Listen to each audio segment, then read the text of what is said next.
তাহলে যে আমার পড়ার ছটফট করে। কি বলছো না? হ্যাঁ বাবা। মামা গো, লোকের মুখে শুনেছি মুসলমানদের ঘরে ছেলে সন্তান হলে তাদের নাকি আকিকটা করতে হয়, তাই তো? আমার আকিকটা কি সেরেছ মা? না বাবা। কি বলছো মা? তোর আকিকটা কি বলছো মা? তাহলে আমার আকিকটা সারা হয়নি মামা গো।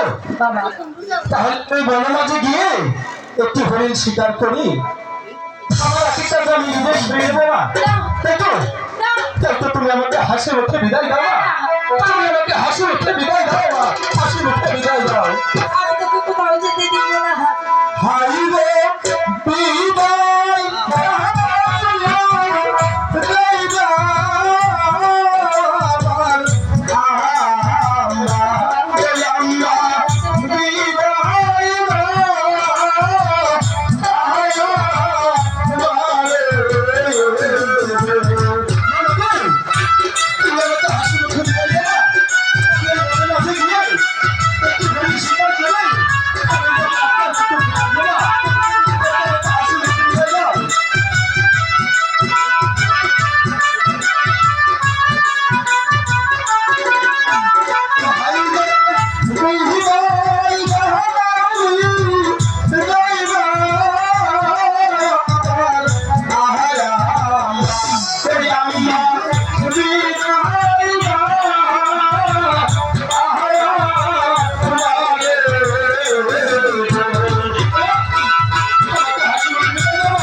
আপনি যে আমাকে হাসি মুখে বিদায় দাঁড়িয়ে আমি একটি হরিণ শিকার করি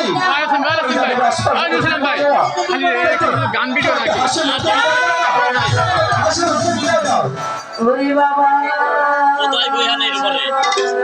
কি বলছো?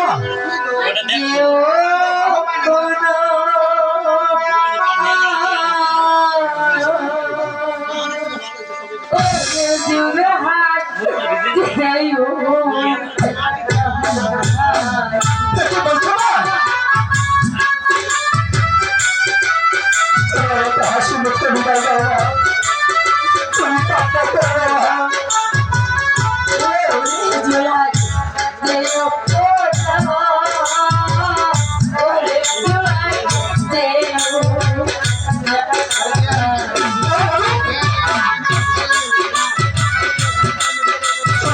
হাসি মুখে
তুমি আমাকে হাসি মুখে বিদায় দাও মা।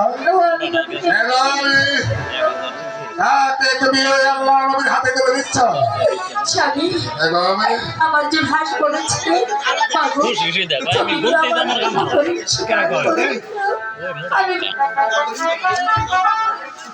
স্বামী আমার জন্য হরিণ শিকার যাবে, আমি তাকে যেতে দিব না স্বামী। সরলারি রাজা বর্ষার ছেলেরা একটু হরিণ শিকার করে। এই তো আমি তোমাকে বলছি, তুমি হাসকে অন্তর করে করে দাও, তুমি হাসকে শিকারের সাথে সাজিয়ে দাও। ঠিক আছে স্বামী, আপনি যখন বলছেন তাহলে রাজকার্য পরিচালনা করতে করতে আমি একমাত্র দুলহাসের করতে বলে গিয়েছিলাম। আমার একমাত্র দুলহাস যাবে হরিণ শিকারে। তাই তো আমি তাকে একা যেতে দেব না। এই মুহূর্তে শেষ করলাম।